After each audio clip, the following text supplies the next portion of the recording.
manager at eBay for the eBay Deals program.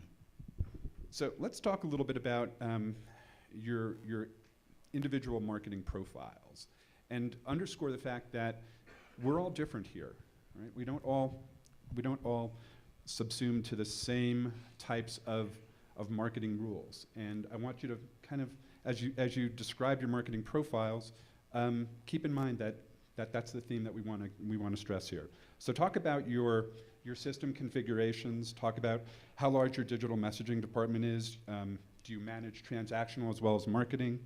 Where would you place yourself in the marketing life cycle? And then help us understand the key business metrics that you focus on in your everyday business work. Start with me. Yeah, we'll start with you. Okay. Yes. So okay, let me put the 5 things and in my head. I'll help you as we go through this. Yeah. We run our own infrastructure. We have our own creative departments.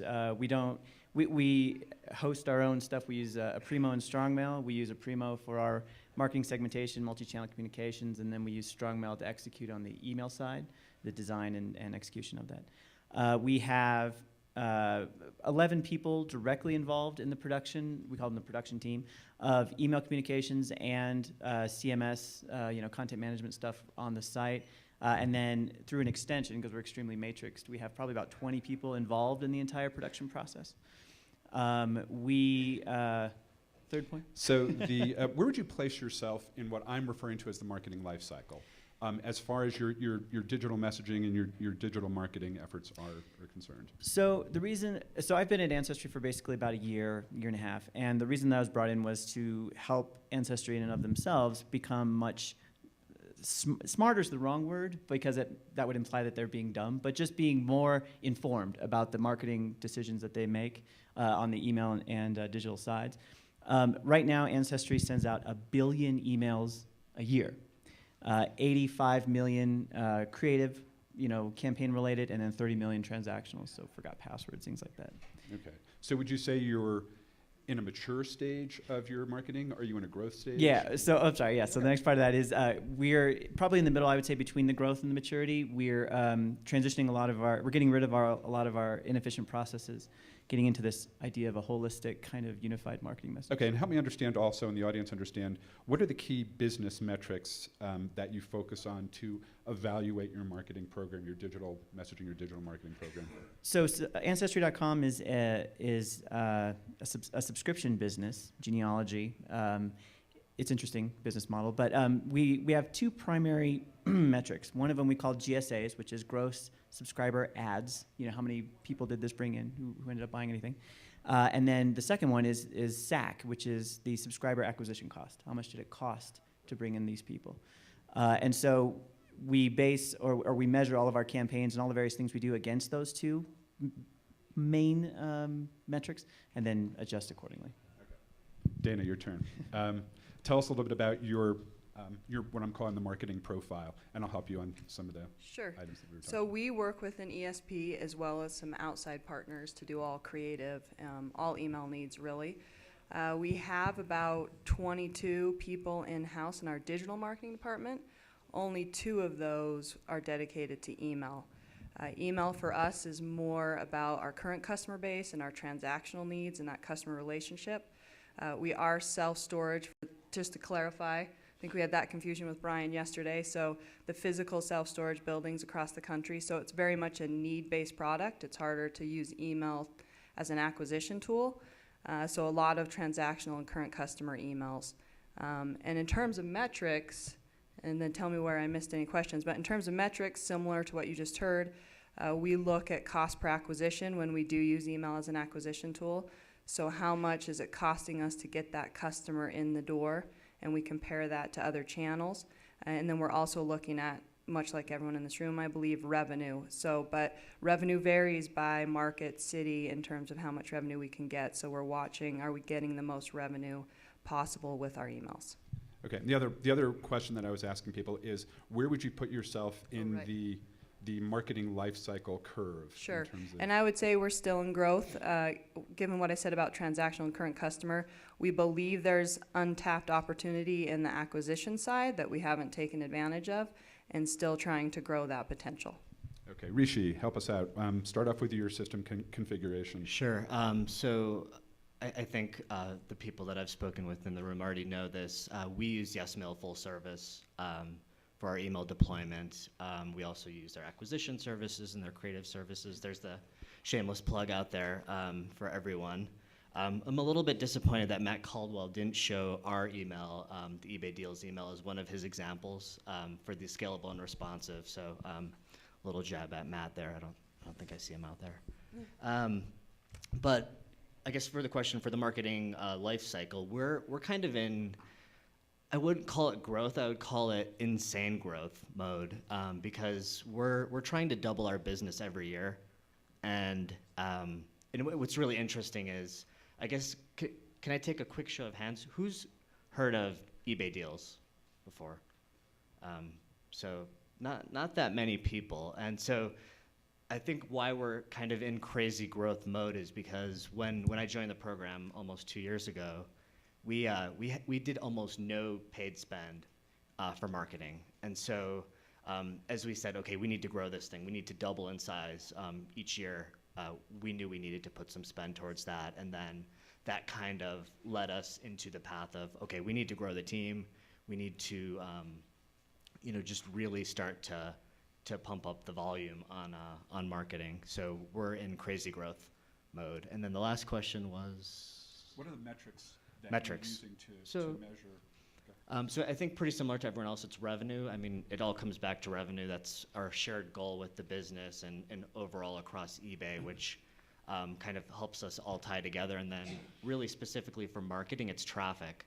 So email is part of traffic. We also look at other channels such as social and affiliate and on-site and everything you can imagine, all the display and paid search. Okay, good, thanks.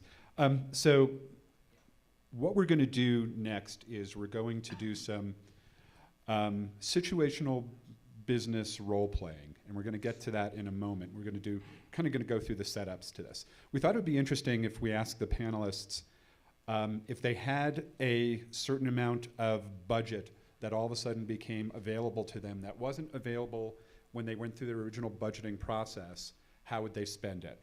So that's the setup for the role play that we're going to do. We'll get to the actual role play in a couple of minutes, but I'm going to ask them some other questions about budgeting first. So first of all, budgeting operates differently in every single organization. And this is something I think that's very, very important that I want all the vendors to understand, all the different agencies out there. All the brands know this already. Talk a little bit about how realistic is it that you might all of a sudden come into a certain amount of discretionary funding that wasn't originally allocated in the budget when you were going through your budget during the fiscal year planning. And let's say a number between 10 and 50,000, depending on the size of your company. Is that a realistic situation? Yeah, start off, Dan. Yeah, I think it is. The one difference, I think, in that situation is that Ancestry doesn't pay a CPM model, really. We pay a set license fee. Again, we do all of our development in-house. So in the case of having extra money to dedicate towards marketing programs, it's kind of an internal kind of sunk cost at that point. Mm-hmm. But the money that we do have available, is something that is very realistic that we like to use to explore new opportunities, new technologies, that kind of stuff. Okay, Dayna? Yeah, for me, this is easy because I work for a company that believes in testing, believes in experimenting. So it's really easy. If we want the money, I mean, not to say that it's always on the table, but it's there. The plan has to be solid, and we have to be accountable on the back end. So we have to show what we did with that money and how it proved out with revenue. But marketing is definitely supported. So Dayna, as the one more brick and mortar type of company on the panel, actually I am too, but so describe for us a little bit how your budgeting breaks down in terms of percentages that you would spend on the digital marketing, and you're just focused on the digital marketing. So the percentage that you would spend on email compared to other tactics in the digital marketing. Sure, because of what I explained earlier, email is a smaller percent of our budget. The lion's share of our marketing budget is digital, but the majority of it goes to paid search. Probably 75% is paid search. Email is probably less than 5%. but primarily because of what I said about its struggle to be an acquisition tool. Okay. Rishi, how realistic is it at eBay in your department that you might find some discretionary money that you could put towards some different programs that you've been thinking about during the course of the year? So at eBay, this is a very frequent situation. I would say almost quarterly this happens, and sometimes even outside of the quarterly budgeting process, we'll fall into a situation where, let's say, the marketing organization as a whole is behind goal for the year. And so and this is a situation that's happening right now. And so they're saying, hey, okay, if we give you, $50,000, if we give you $100,000, if we give you $1 million, what can you give us back? And so, so what it's really forced us to do is say, hey, okay, this is going to happen. This is going to continue to happen. We can't be unprepared the next time this happens. So, we actually, brought in some consultants and really did some heavy planning to build out a model that says, okay, if we do get budget and we put it in each of these channels, what is it going to give back to us? What are we going to get in terms of revenue, in terms of traffic? We even started looking at awareness. What could we get in terms of awareness, so we could have more hands, raised in the room the next time around. Okay, so it seems like across the board, this is something that you would run into during the course of your year as there's opportunity to spend some money. Let's talk about budget planning for a second. This is kind of one of those mundane process things to talk about. For us at Nationwide, for example, we start our budget planning cycle, I'd say around July for the next fiscal year, July, August. That's pretty early. Talk to me about your budget planning process, what goes into it, and then also, what's the accountability for you guys over your spend during the course of the year? I know it's a loaded question, but start off with your budget planning process. Dan. Well, so our budget process, we're actually a calendar year, January, December, and it kicks off usually in September, October timeframe. Ancestry is being bought by a private equity firm right now, so there's extra scrutiny in the budgets now because they're going to be taken over at the end of the year. And so there's a lot of crossing the T's and dotting the I's. So in the case of accountability, I can tell you next year our goal is to reduce SAC, this subscriber acquisition cost, by 10%, and to increase sub ads, these GSAs, gross sub ads, by 30,000. And so that starts as this high-level goal, and then the budget plans all have to pertain to that goal and show how, what part of the process they will take to get to that overall business goal. Excellent. A quick question. I want the rest of you guys to think about this when you're answering the question. Do you involve your vendor partners at all when you're going through your budget process? So just right to that point, you've identified some benchmarks that you have to hit for those key success metrics for your company. Would it be within your purview to then go out and talk to some of your vendor partners and look for some ideas about how they might recommend that you hit those benchmarks? Yes and no. I think from my particular perspective, I'd go back to the vendors and see what kind of deals I can get on the various services for the next year to lower my costs so that we can contribute to that bucket. Okay, so it's more tactical than strategic. Yeah, in that regard. Okay, yeah. Dayna, so help us understand what your budgeting process looks like and then what level of accountability that you have over the spend. Sure. Not much different than what you've heard. So goals are established for the following year, and then budgets fall accordingly against those goals. It happens quickly, so doesn't sound quite as long as what you guys go through. And in terms of involving outside help and partners, yeah, we do quite a bit actually. And so we'll go to them and say, here's our goal for 2013. You're going to be a critical part in us reaching it. What ideas do you have to bring to the table? Example in email would be acquisition needs to do, we need to do more acquisition with email. Come up with some creative ways to do that. So yeah, we have a lot of current customers. They can help drive online reviews, which helps search results, etc. So come back to us with some ways that email can drive online reviews or referrals. So we challenge them to bring their outside perspective. We believe when we're stuck in these brands and in these boxes, you get blinders on and you can't see ideas that you would see from a fresh outside perspective. So we value that and bring it in quite a bit. So give me an idea what your timing is on starting your budget cycle planning. So we For- start probably August, September, but a lot of that is because of our structure with 900 plus properties. We have property budgets that then roll up to a corporate budget, but marketing is both at a corporate and a site level, so it's involved through that entire process. Okay, Rishi, help me understand Sure. your departments in eBay's budget planning process. Our budgeting, I think it's very similar to what Daniel and Dayna have said. It starts in the fall, but the pieces really haven't all fallen yet.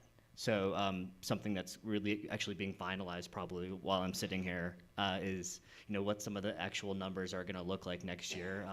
And then really similar to what Dayna said, we look to our vendors, to say, okay, we know we want to do email acquisition. We know we want to get this many subscribers based on our model. This is kind of what we need to target in terms of growth. Help us think of some ways that we can continue to do this, continue to, test and try out some different tactics, but really ultimately deliver that number, and help us determine what the right number is, budget-wise. I think it for us, it's got to be really collaborative. And again, so when you say collaborative, would you be talking, I know you're talking to people within the company, but would you be engaging vendors in any of the conversations at that point? Absolutely. So collaborative with the vendor. Collaborative with the vendor. And Okay, excellent. So pretty early on in the fiscal year to get your budget planning going, but that's actually pretty standard. Your budget's going to get locked down at some point. Let's say it comes, November, December, and there's something that, because we're in a very dynamic business, right? We have to be very flexible, we have to be very fluid. That's not as much the case in some other parts of your business, possibly. There's something else that crops up and you want to add it into your budget. Is that an opportunity? Is there a budget lockdown point where you can't do that? You have to wait and kick in and look for discretionary spending once the fiscal year comes around? Anybody can jump in on this one. Well, I know just from my end, we usually kind of put in kind of a bucket, a fudge factor or whatever, some extra little money. Well, discretionary, let's call it discretionary. Okay, spend. discretionary, yes. I like to call that the slush fund. I was Yes, gonna well, say, yeah, you call it a slush slush fund, you go to, yes. A little bit extra that in case something like that kind of pops up, we can jump on it. And that's what we do anyway. Yeah, and I would say through the year, budgets are certainly locked down, but through the year, depending on the business and the situations that we encounter throughout the year, usually there's unexpected events that happen to all of us. Again, additional dollars can be built or added into that budget if the situation warrants it. Yeah, actually, I forgot to cover the other case where, and this has happened also, where instead of getting budget, you actually get budget taken away, which may be something that other people have faced. So that's also something you have to almost consider and almost plan for, that just in case, hey, if we're not gonna have the same budget to do what we had planned to do, how are we gonna make our number? So do you, as a panel, and you can just jump in, do you run into the use it or lose it type of scenario where you've got some budget coming towards the end of the year, and you know that if you don't spend that budget, when you go back for your ask in the following year, they might look at it and say you didn't spend as much, and why do you need this much more? Yes, that Anybody? happens. That happens to us, and also, there's consequences to that, right? So for us, the next year's budget is based off of what you spent, not what you budgeted. So if I underspend this year, and then accounting's looking at the numbers, they're going to come back with a recommended budget for next year based on my underspend, not what I budgeted. So it carries consequences forward as well. So you try and use it. Yeah, just to that point. Yeah, your ideal scenario is to come in on budget, not under, not obviously not over, but not even under, because just to that point, we go by that too. Yeah, our budget is definitely use it or lose it. I think what's different, because we're in the crazy growth mode, we're actually able to go out as part of our planning process and say, okay, because the growth target for next year is this number, we need to have this number as our budget, and then we go in with that. And hopefully that will all get approved. Okay. All right, let's go into the this business situational role play that we were talking about. Here's the setup. Well, you know you've got, let's say, depending on the size of your company, between $10,000, $50,000 that you've all of a sudden have the availability to spend. Role play situation 1, you're short of plan. In terms of your key success metrics, how would you put this money to use to help you hit plan?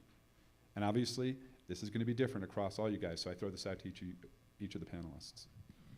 Well, I can relate a story. Earlier this year, Ancestry's numbers were not where they should be when it comes to subscribers. So they put together really fast a big discounted kind of campaign to bring in those GSAs and then the SAC. And so there was no incremental spend on the flip side because, again, we do everything in-house, and so they're all salaried employees. And so in the case where we're not making numbers, that's usually what we would do as opposed to spending additional money. Okay. Dayna? And I'll point a couple examples that to me are really simple, but I think we all face this. I've heard a lot of this through the conference where there's so many opportunities that don't have to be these grand, big ideas, but can have a big impact. So we've had 2 situations this past year that have been cases like this. One would be our shopping cart abandonment email. We had an opportunity where we had some money. Where would you put that money? And the first thing we did was look at the data and find the holes or the opportunities to push. And the shopping cart abandonment email was going out every 24 hours past abandonment. That's obviously too late. It was set up that way originally because of IT struggles. But so we said, let's change the timing. We feel pretty confident that's a big win for us. So by one simple change of timing there, that email went like 8 times greater in terms of conversion rate. The CPA lowered, and it was a big win for us. Very simple but effective thing. Similar with our pricing department came out and said, we want to try this new offer. It's just for 3 weeks. It's really short term. Let's see what happens. So we did this across all the channels, search, display, email, everything. What we found was interesting in all channels but email, showing that offer, kind of that spark offer we called it, did not increase conversions except in email. So at the time of email, shopping cart abandonment was a good example where they were already considering our product and were that deep into the cycle. When they went off and we went back and said, hey, we want you to be aware of something, it's very short term, but you qualify to take advantage of it, it had a huge lift for us. So 2 small, simple examples, but big impact. So the timing between the point of abandonment and the messaging, you saw that if you shortened that to a certain, can you give us an idea? Yeah, of what the absolutely. timeframe So is? originally it was going out 24 hours post the abandonment of them jumping off of the order confirmation page. We changed that to 1 hour post abandonment, and 8-9 times greater conversion rate. And now we're starting to layer other things on top of that to even get greater benefit. Okay, Rishi, same question. You're not hitting your numbers the way that you had planned to. You've got some money to spend. What would you focus on? Yeah, so when this happens, and this is happening right now, we often go out and say, okay, let's look at the model. Let's see if we put these dollars into which channel, where how are we going to net out, dollar-wise, revenue-wise? Like, is that going to help us get there? Or we really have to start sometimes getting creative and thinking, okay, like what else could we do with this money? Something that's kind of maybe unique for a deals program is, it's so, it's got to be priced. There has to be a strong value. So sometimes the question we ask our business is, hey, can we actually put some of our marketing funds towards further discounting the price of the items? So then when we put these items in our emails and in our other marketing channels, it's more compelling and you'll have more conversion. And so that's something, we even look to do sort of, non-email things. We might look into the affiliate channel, but then a lot of times it comes back to what can we actually scale up quickly to actually have an immediate impact. I think some of the things like we would love to do, more triggered emails, would just take too long to actually get live to site and have any benefit in the near term. Even like an email acquisition play, you'll get some email addresses, but it'll take time for that value to really be received. Okay, thanks. Any other comments on this one? Okay, so situation 2. As you might guess, this one is where you are ahead of plan. You're meeting your numbers. You're hitting the numbers everything's going on pace, you have some extra money in your budget, like we talked about, between $10,000 and $50,000, depending upon what your normal spend would look like, percentage-wise. Where would you focus your money? Now, I want you to start thinking, let's get down to some more specifics. I'd like to hear, would it be strategic things that you try to do, some planning type of things that you might want to do, things that you've been thinking about for a while, maybe things that you've heard in the conference, the vendor that was talking to you that had piqued some interest in something that they were offering, now there's an opportunity to do that. What are the types of things that given this scenario, maybe it's not the most common one, but given that scenario, what are the things and how would you prioritize those things that you might tactically or strategic want to start thinking about doing? Start off. So, a couple things. I'm kind of a big data guy. So I would really want to get into psychographics, the more kind of soft ideas and data sets about customers. We at Ancestry collect a lot of information demographic-wise, and then obviously your ancestry on the site.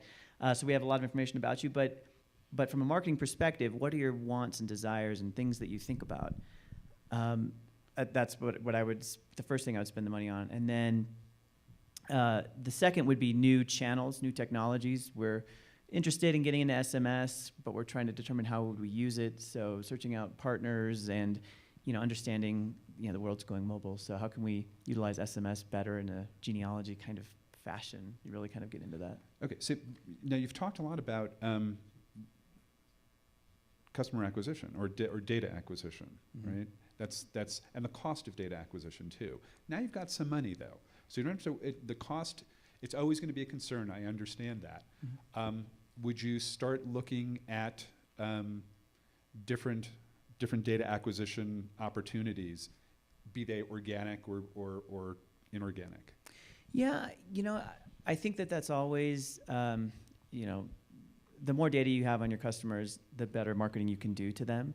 And so, in as much as Ancestry has some partners and some subsidiary businesses that collect information as well on customers.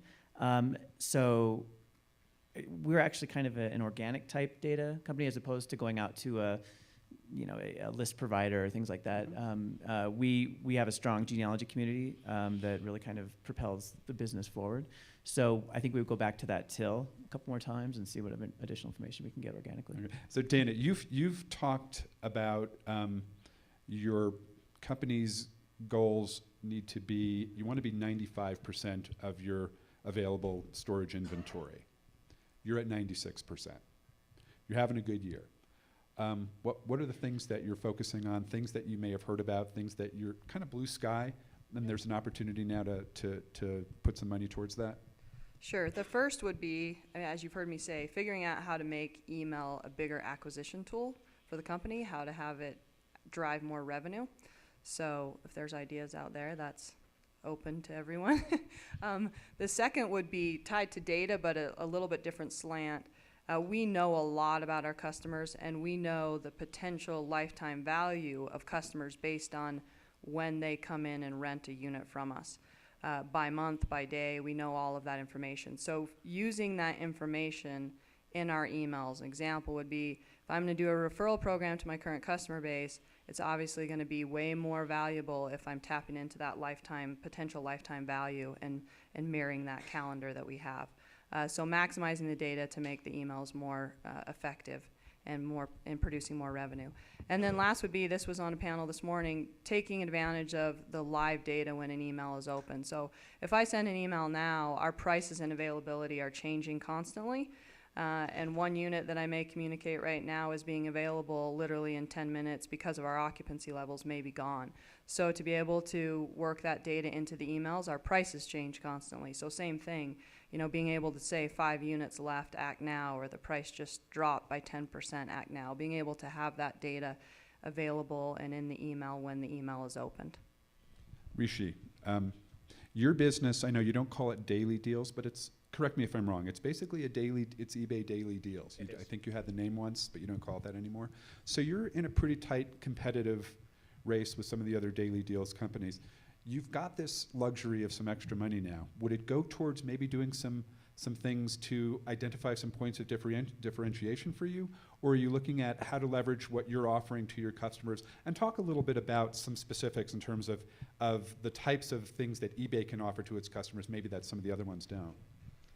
So I guess with the eBay Deals program, we want, if I'm trying to look to do something new, I would go into the awareness space, because eBay Deals has much lower awareness than, say, like a Gilt, a Groupon, a lot of the competition. And I think where we've kind of stayed away from awareness is because it's hard to measure, it's really squishy. No one's really been able to come up with a good way to determine like what is awareness and how do you value that, what does that mean? So I think a lot of what we would do is really just sit with our, either say like, let's just go do a pure awareness play, whether that's through display, whether that's through TV, any kind of channel that would get you some kind of broad awareness and reach. We've done some things in social, but I think, again, it's still very nascent. We don't know how to measure it, to be honest. Okay. Let me just pull from a list that we were talking about in our kind of review sessions. So as far as data is concerned, it seems like you talked about data. You're not talking about data as much. How important is data hygiene? And would you, given this money, would you think about maybe doing some work in the data hygiene space, list cleansing, data? I don't want to say appends, but I won't put words in your mouth. But let's talk about data for a second. Sure. Yeah. One of the things, I mean, just to that point, data governance, I think is an area that we, as our company or my company, needs to invest in, because there are various groups generating various reports, and a lot of times the data doesn't match because they're measuring different things. I would look at that, as well as list hygiene, being that to sign up with Ancestry, you just need to provide an email address to get a 14-day free trial. A lot of times those email addresses are kind of fake, which hurts our deliverability rates, because we get the bounce backs and things like that. So I would actually have been talked to a couple times about some vendors who are offering to do that kind of thing, verifying email addresses and stuff. So that's definitely a good point. So data for us, the list hygiene is probably not as important. Most of our list is current customers. We deal with them on a frequent basis and know their data pretty well. But figuring out how to use that data, like I've already said, would be probably the biggest point tied to data for us. So, I don't know if list hygiene would be where I would focus. I think similar to what Dayna just said, eBay has so much data on a user, from things you've browsed, things you've bought, things you've looked at, auctions you've lost. There's just so much information about you that we could use, that we have so much data, we don't know what to do with it. I think I made the analogy to maybe it was to Brian the other night. It's almost like, in the movie Raiders of the Lost Ark, you have that big warehouse with all the boxes, and you don't know what's in the boxes. There's probably some really cool things inside those boxes, but someone just has to get in there and open them up and see what's inside and test it. And that's something we really need to do. And I think one of the big themes that we've seen in this whole conference has been everyone needs more analytics. We need more people on the ground to just get out there and try this stuff and open those boxes and see what we've got. Okay, so let's talk about research and testing for a second. So market research. Again, you've got this money here, and you're sitting in a nice situation where you're hitting your numbers. Market research, marketing services, things like EDS, things like Mintel, to give you a good competitive idea of where you stand. Surveys.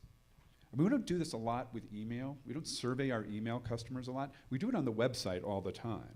Kind of blue skying a little bit here. AB, ABX testing, subject line testing, multivariate testing. I don't care if it's Taguchi method or whatever other type of testing. Checkpoint consulting.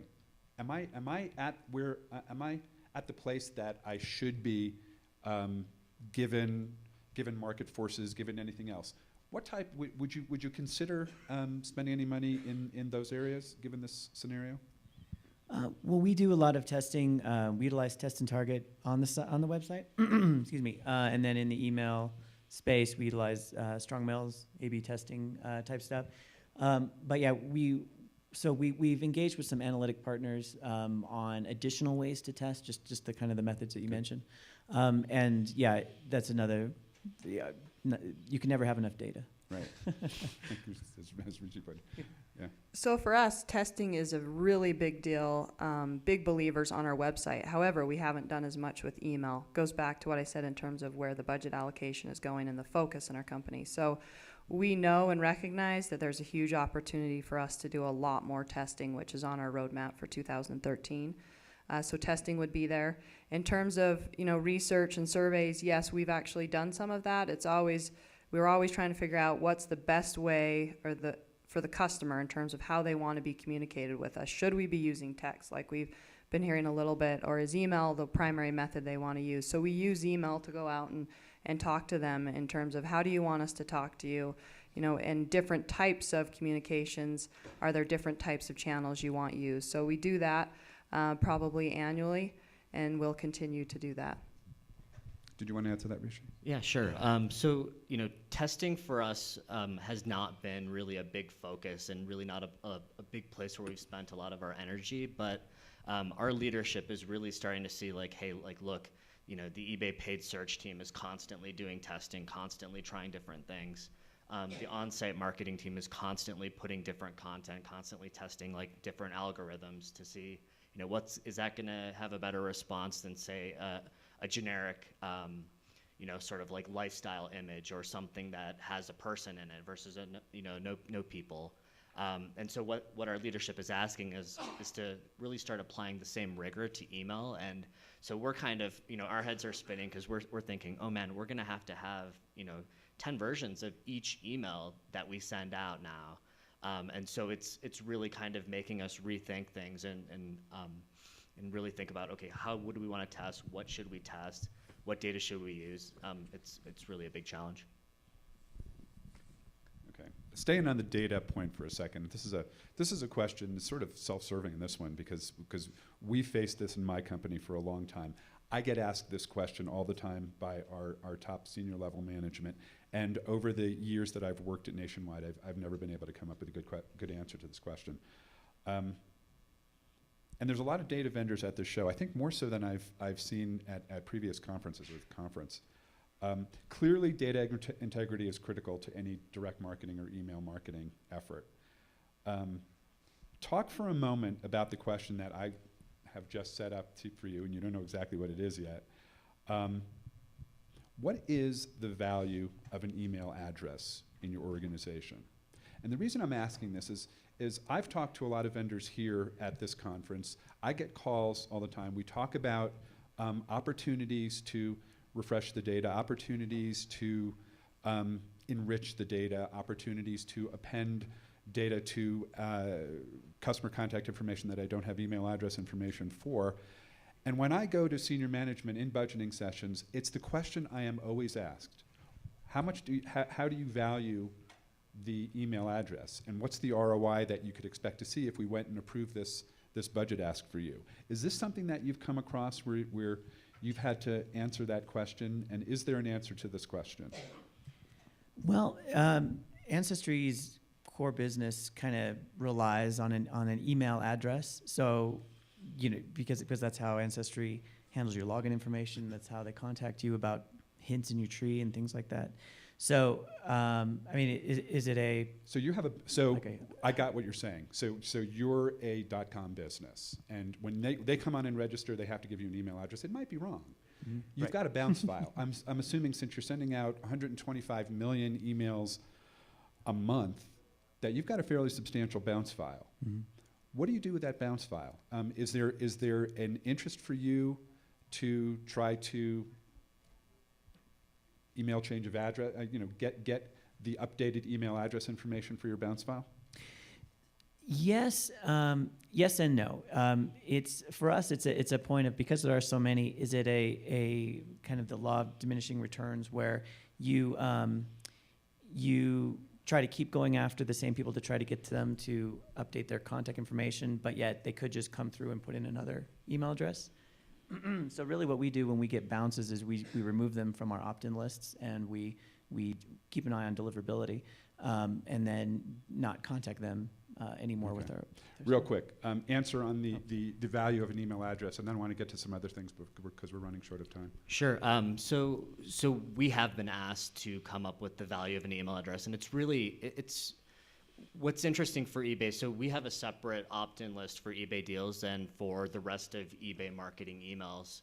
So and with that, we kind of look at, okay, not just what is the revenue, what is the activity that we're driving, direct sales on eBay deals, but we also look beyond and say, okay, if we bring this customer into eBay, and maybe they come in through eBay deals because we're sort of the discount rack in the front of the store, but maybe they come in, maybe they never buy an eBay deal, but they buy a lot of other things through eBay, and we can verify that that's a new customer, then we want to start to actually take credit for what that's driving, and really value that when we look at valuing our the email addresses that we're bringing in. So.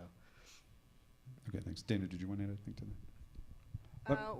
We're not really there yet. We're trying to look at it from the current customer perspective versus acquisition side, because there's two different objectives, but still trying to figure that piece out. Okay, next question. I face this all the time. I know you guys face this all the time. We get calls from vendors. We get emails from vendors all the time. We've had conversations at conferences like this where there's some very compelling things that we want that have piqued our interest. Again, getting back to the original theme of this panel, limited amount of time, limited amount of resources, and certainly limited amount of budget. Talk to me a little bit about how you how do you budget your own time during the course of your work week, your work month, your year, to spend time with the vendors out there who are talking to you about doing some really good things to improve your marketing arsenal, things that are going to be very important, help you hit your numbers better. But again, you have a limited amount of time. How well do you manage your own time to have those discussions with the vendors about these tools and services that are conceivably something that could help you in your overall business profile? So from my perspective, I have regular communications or meetings with the marketing managers, and we talk about their current pain points. What are the things that are really bugging them? What are the things that they're interested in? And that really kind of determines my priority in determining solutions to meet those business needs. And then outside of that, when I have downtime, that's where we start getting into the more pie in the sky type things that can really help move the business forward. I have webinars all over my calendar. Okay, I get the emails. The webinar sounds great. They really do. They're an important way to get information. And then inevitably the next week I get the email that says, "Sorry, we didn't see you at the web. I wish I had more time to do that." So, is that something that you're also running into, Dayna? For you? Absolutely, and for us, we always use revenue as our kind of guiding force there. If there's not something very quickly in that webinar description or a vendor conversation that leads me to believe they can help with revenue or driving our CPAs down, then it goes to the bottom of the priority list. Good answer. Rishi. Yeah, I think we all agree. It would be great if we had more time to sit and meet with vendors, listen to pitches, kind of see have meetings and actually problem solve together on.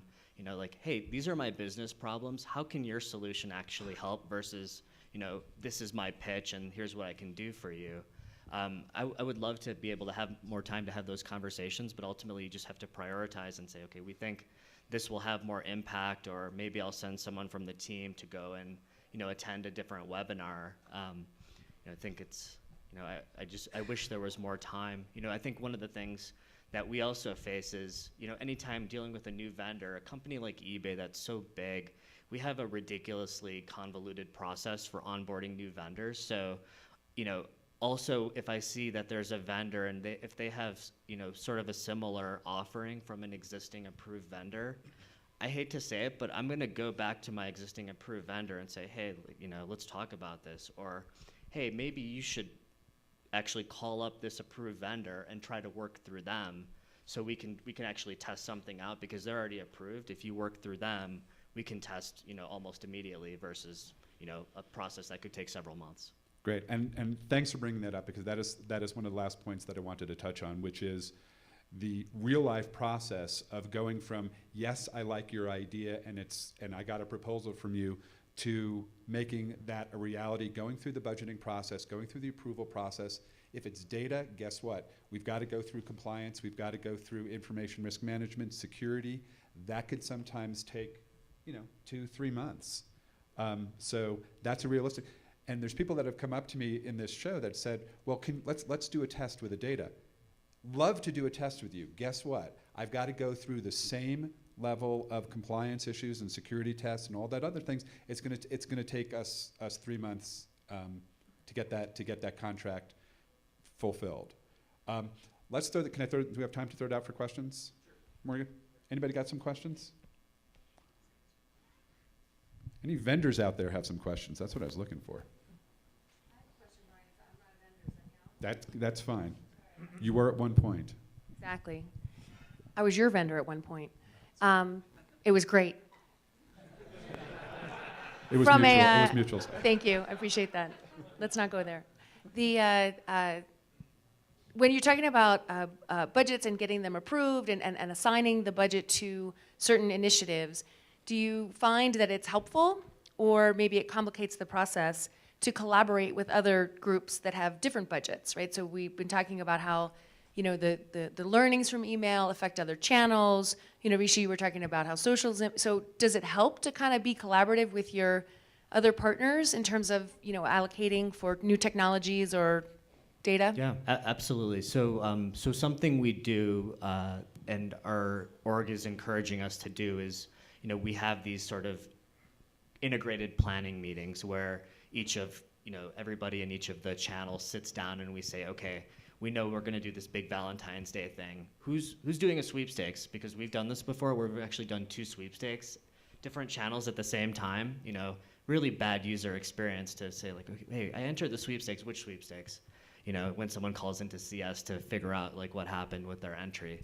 So, so very important for us to plan and look across the other channels and see what can we do together? How can we take our collectively small budgets and do something potentially big? Morgan.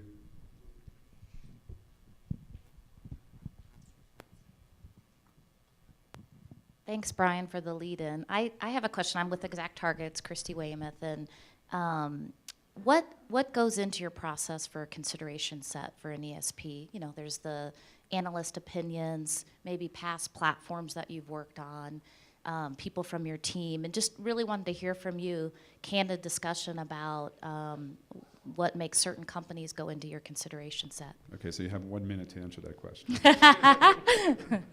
Somebody want to take that one? For us, it was cost. Really, that's and then specific capabilities. That's why we went with our kind of hybrid approach, where we have a primo for some parts of it and then strongmail for parts of it, because utilizing the best of both worlds. I'll add in real quickly because cost isn't always a consideration, but for us it was referrals or customer reviews. So did they do what they said they could do? Were you happy? Where did they fall short? Learning from other people. And so for us, our program is relatively complicated, and so I inherited the YesMail Run program, and now I guess with last year's acquisition of eDialogue, we're probably going to have to use that at some point, and so I think it's all going to really be taken out of our hands, to be completely honest. All right, thanks everybody on the panel, and thanks you guys for sticking around for the session. Yes. Thank you, guys. Great job.